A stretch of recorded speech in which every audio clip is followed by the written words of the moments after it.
today's world, children make millions by creating channels online. Do you think they take advantage of virality? Well, the question really is, does virality spread only through social media? Not so long ago, it used to happen through word of mouth, entertainment media, and even via public figures like Ariana Grande and Michelle Obama. When things go viral, the information, whether true or not, gets spread by various channels. If this channel was social media, what would happen? Statistics show that just Facebook has 2.7 billion monthly active users on their platform. Can you imagine how big of an audience that is? When large-scale numbers like these are involved, the channel is quite often ginormous. More people see the content that is circulated, but it provides only the viewpoint of the one who started it. However, if the same content were to be passed around face-to-face in a small group of friends, limited people would know about the content and the channel would be much more narrow to find out the truth.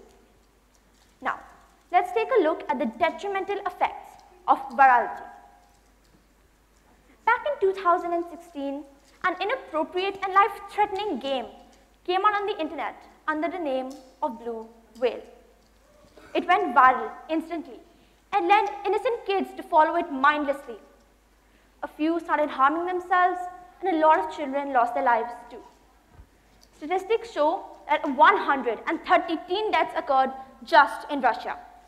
Yes, it's a sensitive topic, but a standing example of how distasteful things go viral too. It's sickening how much this impacted countries all over the world.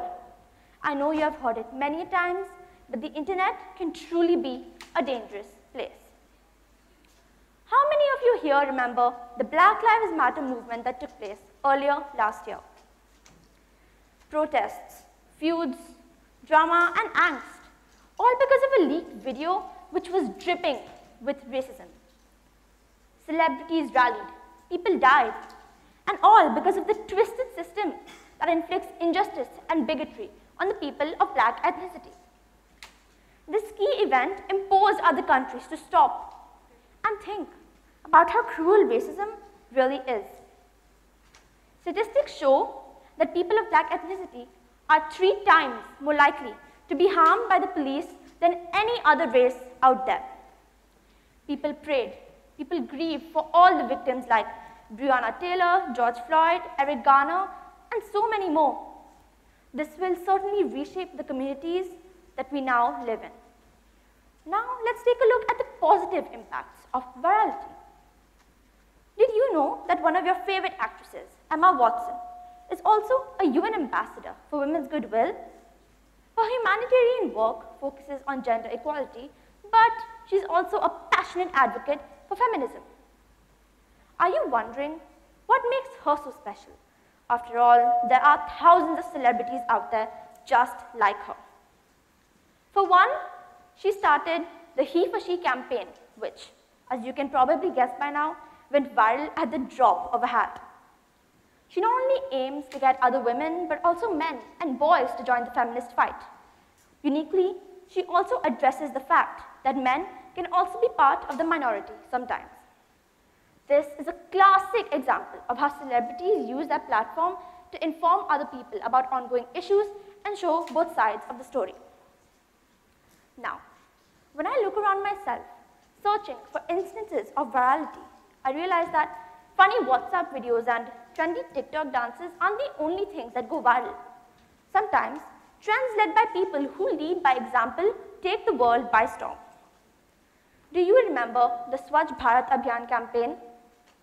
Prime Minister Modi so smartly spread the message about how we should take care of our nation just as much as it takes care of us. Open defecation fell by a sharp 26% after this campaign went viral. Having said that, do you not wonder why things go viral? Psychologically speaking, effects take place in our brain which lead to virality. Firstly, novelty seeking. To put it simply, our brains are exhausted of seeing the same things over and over and over again.